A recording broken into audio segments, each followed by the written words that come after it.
Hey guys, welcome back to my channel, or welcome if you're new. For those of you who don't know me, my name is Sam. I'm a licensed cosmetologist, and here on my channel I share my life as well as my experiences as a hairstylist. And in today's video, I just wanted to share some advice with you guys. Any of you who are particularly newer stylists, this is something that I've been learning along the way, so I thought that I would share it and hopefully it'll help some of you guys out. Now, I just want to say I am a little bit nervous to post this video because I feel like it might get some hate or offend some people. That is not the intention of this video. Obviously, some of the things that I'm going to be talking about aren't going to apply in every single situation. And I'm not trying to stereotype people in any way or judge people or say, hey, if somebody acts this way or does this thing, that means they're a horrible person, they're going to be a terrible client, turn them away. It's just from my experience, and I think a lot of newer stylists can relate to this, I can tend to be a naive person. I tend to be very optimistic. And especially when you're newer and you're trying to grow your clientele, any person that comes in and sits in your chair, you're just so enthusiastic, you're so excited. And so sometimes people will come in and they will display a lot of red flags, but you totally overlook it and miss it because you're just like so excited to get to do their hair. And sometimes you're gonna encounter some people that are problematic and they're just gonna give you a hard time. They're gonna give you a lot of trouble. And I'm not saying that you should be skeptical of every single person that walks through the salon door and be turning people away left and right. All I'm saying is, hear me out in this video, and the next time someone comes in to get a service done by you, if any of these things start to sound familiar, just proceed with caution. Because at least that way, if in the end something does go wrong and they are unhappy or giving you a hard time, at least you were prepared for it. You know what I mean? It won't like catch you off guard as much. That's all I'm saying. That's the whole point of this video. So with that said, let's get into it. So as you can tell from the title, these are going to be red flags of potentially problematic clients. So if a client comes in and they are demonstrating any of these things, don't take it personally or get too upset if in the end they're like giving you a hard time or they're unhappy or whatever. And what I mean by problematic clients, so think about what ideally do you want from a client? Like, what is the perfect client? Someone who comes in and trusts your professional opinion, respects you as a professional, listens to your advice and your recommendations, is pleasant to be around, respects your prices, doesn't try to like haggle you for a discount or guilt trip you into giving them a discount, and then someone that's gonna go and recommend you to their friends and family. So these red flags are for people who are going to be the opposite of that. The first thing is if they come into the salon and they seem very clearly distressed, upset about something. And again, let me reiterate, this isn't always going to be the case. Sometimes people come in and they're just having a bad day and they're purposely there to try to unwind and relax. You know, they're looking forward to the service. It's gonna help zen them. It's gonna make them feel so much better. You can really turn people's days around just by giving them like a nice head massage at the shampoo bowl. And I love to do that. I love that feeling. When I see someone that's upset, I want to like go above and beyond to like turn their attitude around. However, there are some people sometimes that they just have a bad attitude. They are just pissed off at the world, and there is nothing that you could possibly do that's going to put them in a better mood and make them feel better. And so they're just gonna be pissed off the whole time at you. Nothing that you do is gonna be right. And the whole entire time, they're just gonna try to drain your energy, drain you of your good mood. And then at the end of the service, they may be dissatisfied regardless of how good of a job you did, just because they're unhappy with their life, and so they're gonna be unhappy with their hair regardless. I think you absolutely should still go above and beyond to try to change their mood, try to make them feel good, but if you can't, don't take it as a defeat, don't take it personally. Some people just are miserable, and it has nothing to do with you. There's nothing you can do about it. It's an internal issue. They need to sort that out themselves. You know, there's no haircut or hair color in the world that's going to make them feel better. To go along with that, another red flag to kind of look out for is if someone comes in and they sit down in your chair and they start telling you that they just went through some really bad possibly traumatic experience. And this could be like, maybe they just got laid off from work. Maybe they just found out that their spouse was cheating on them. They just, you know, they're going through a divorce, something like that, something that isn't like a great situation. It's devastating. A lot of the times people, if they're going through something bad or some kind of big life change, they will want to go and get their hair done. And a lot of the times they'll want to do something really drastic, like cut bangs, chop all their hair off, go blonde. And it's more of a spontaneous decision in reaction to whatever's going on in their personal life. And it's not something that they've really like thought through. And so you may do the service, you may give them exactly what they asked for, but then in the end, they're going to be like, holy crap, what did I just do? I hate this. This is awful. Oh my God, I just made a huge mistake. And then maybe take it out on you because you're the one who did it. And they might not hate it right away. Like that day they might be like, yes, I love this, this is great. But then a couple days later, once reality settles in, they might be like, oh my God, I hate this, and then come back to the salon and complain. So anytime somebody comes into the salon and they want to do something really drastic, I really like have a good thorough consultation with them first before I just start, because I want to make sure that they're really sure about this and that they understand the change they're about to make, the reality of it, like the upkeep, etc. But especially if they want to do something drastic and then they've also just told me that they just got fired or, you know, whatever, I'm like, you know, I proceed with caution a little bit more. I don't just like dive right in like, yes, absolutely, let's give you a pixie cut, you know? And again, if they do end up unhappy in the end, don't take it personally. Understand that it was maybe just like an impulsive decision because of what's going on in their personal life. The next red flag is when you have a client that comes in and they act like they know more than you do. So you say you have someone come in and they are acting like, oh, they know everything about their hair. And they're not licensed, they never went to beauty school, they don't actually know anything about hair. Maybe they come in and they ask to have their hair lightened and you're feeling their hair and you're like, I don't know, it's kind of fragile, like I'm not really sure that, you know, the hair is going to be able to handle it, but they insist, oh, no, I've had this done a million times before, it'll be totally fine, just do it, it's okay. And I say that this is a red flag because they don't trust you as the professional. They think they know better than you. So if you're trying to give them your professional recommendations or you're trying to say, oh no, I don't think, you know, that we should do that today. I don't think this is a good idea. Or, oh, this is going to take multiple sessions. It's not going to be able to be done in one day.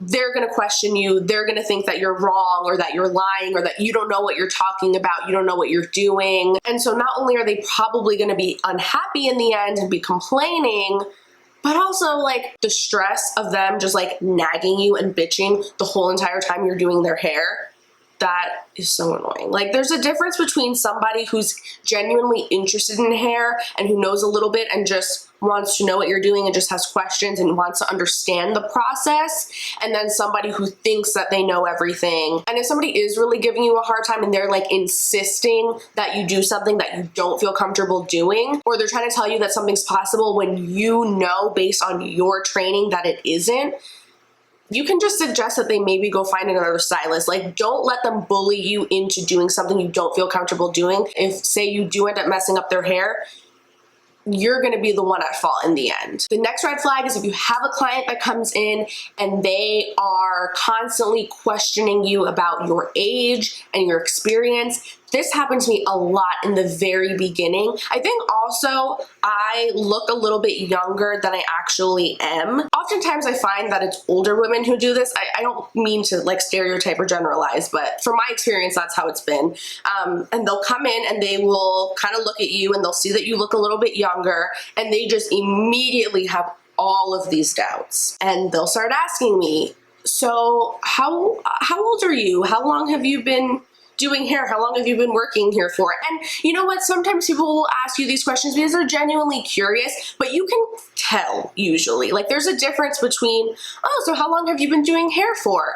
Versus, so how long have you been doing hair? You know what I mean? Like you can tell there's like that doubt in their voice. They just make their mind up right away from the very beginning, and there's nothing that you can do. Like, no matter how confident you try to act, no matter how much you try to like explain what you're doing to put their mind at ease, they just don't believe that there's any possible way that you can do their hair right and do a good job. And so at the end, even if you did an amazing job, gave them exactly what they asked for, they're still going to find something to complain about, and they're still going to be like really nitpicky. Meanwhile, they can go to an older stylist, get the exact same thing done, and love it, even though it's not any different. It's just that they trusted that stylist more. And so, I don't know, like they're seeing their hair differently because of who did it. You know, it's like a biased response. The next red flag is people who ask about discounts and are constantly mentioning the prices of things and how expensive things are. Now, here's the thing. I have nothing against people wanting to get a good deal on things. I'm one of those people, like, if I can get a discount somewhere and save a little bit of money, why the hell not? Like, obviously, times are tough now. We're not all made out of money. And I'm certainly not judging people for not having an excessive amount of money to spend on their hair, their nails, lashes, etc. However, there are some people that will just try to haggle the crap out of you. They will try to guilt trip you into giving them some sort of discount or like throwing in a free service. I always make sure that I'm very upfront with all of my clients about how much their service is going to cost before we even get started. So once we actually begin, that means that you are agreeing to that price that we discussed. And so when then you start talking about like things being expensive or like not having a lot of money and having all these bills and whatever, it's a little bit like, okay, but you just agreed that you're going to be paying $200 today for this hair. And I've had this happen to me before where somebody came in to get their hair done. They were well aware of how much the price was going to be before we even got started. And then the whole time they were like sprinkling in little things here and there, talking about how different prices were expensive. We were talking about microblading and eyelash extensions and, you know, these other different things. And they were like, oh my God, that's so expensive. Meanwhile, the price for those things was less than what their hair was going to cost. And then sure enough, at the end, they like made a whole big scene and said that they were unhappy with their hair and like refused to pay for it and ended up getting a discount on their service. I've seen it happen in restaurants too. Like, I remember one time I was at Olive Garden and there was a table next to me and I swear they ate like 90% of the food on their plates, but then when their waiter came back over to check on them, they were like so dissatisfied. They were like, this food is disgusting. Oh my God, we want to send it back. Like, they were refusing to pay for the meal that they just ate. And I was like, looking over at them like, are these people for real? Oh my God, like very clearly just trying to get a free meal, you know? And there's people like that that will come to get their hair done as well. And there's not too much that you can do to avoid it really, but my biggest suggestion is always discuss how much the price is gonna be right away. Like during your consultation, before you even get started, make sure that they understand how much it costs, what the full price is. That's what it is. There is no discount. There's no promo going on. Like, this is what you are going to be paying at the end of this. The next red flag is when they bring in photos of hair that is just completely, totally unrealistic, or they ask for things that just aren't even physically possible. And then when you try to explain it to them, they just like don't believe you. They don't want to hear it. Like, they are insisting on what they want. And let me explain and give some examples, because my mom is actually one of these clients. This is why I don't cut her hair anymore. So my mom has a pixie cut. She's had a pixie cut my entire life. She also has very fine hair and not very much of it. Like, she does not have like a really thick full head of hair by any means. Her hair also has a little bit of a slight wave to it, okay? My mom also is one of the most low maintenance people I've ever met in my entire life. She doesn't want to do anything to her hair. She does not want to style it. She does not want to put any product in it. Every time she wants a haircut, she always shows me photos of these women whose hair naturally is nothing like her hair. Or better yet, she'll show me pictures of celebrities on red carpets who clearly have a whole entire hair team. Their hair's been styled, there's a crap ton of product in it. a lot of the times it's a wig actually that they have on. And I try to explain to her, if you want your hair to actually look like this in the photo, you have to style it, you have to put product in it, you know, you have to do this, that, whatever.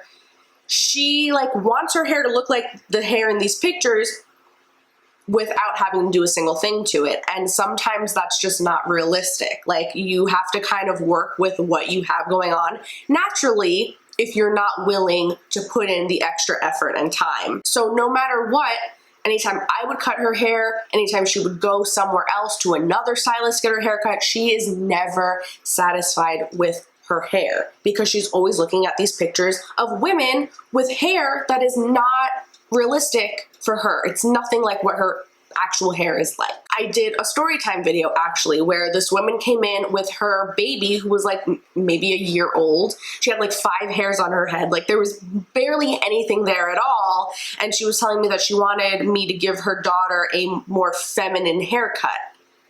Like, your baby has no hair to begin. Like, I don't know what you want like that. No, that's not possible. I'm not a magician. I can only work with what is on her head. And I totally understand that some people don't understand that.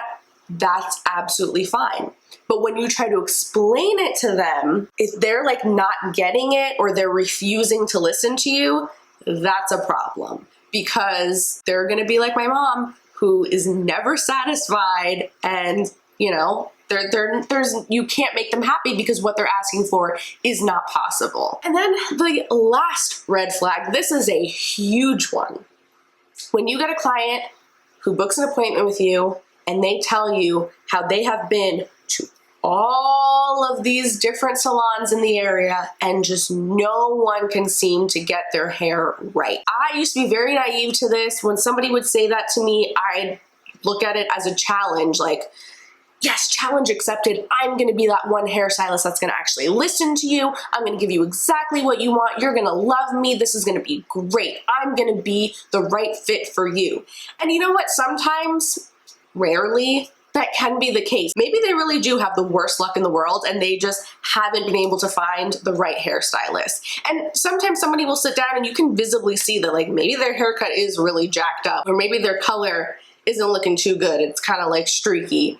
So, okay, yeah, maybe they did just go to a stylist that wasn't so good. But a lot of the times, if they're telling you that no one has been able to make them happy, it's because they are impossible to please.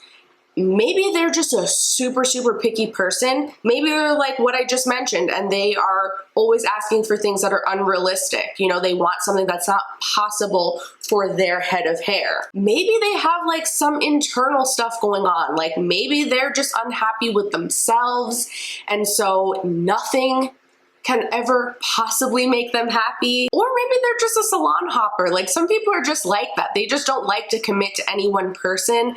They like to just constantly switch it up and just go to different people. And of course, that doesn't necessarily mean that they're a problematic client or that they're gonna give you a hard time, but just don't expect them to be one of your regulars. Don't expect them to come back religiously. You may never see them ever again. And if that's the case, don't take it personally. Don't think that it's something that you did wrong or that they just didn't like you.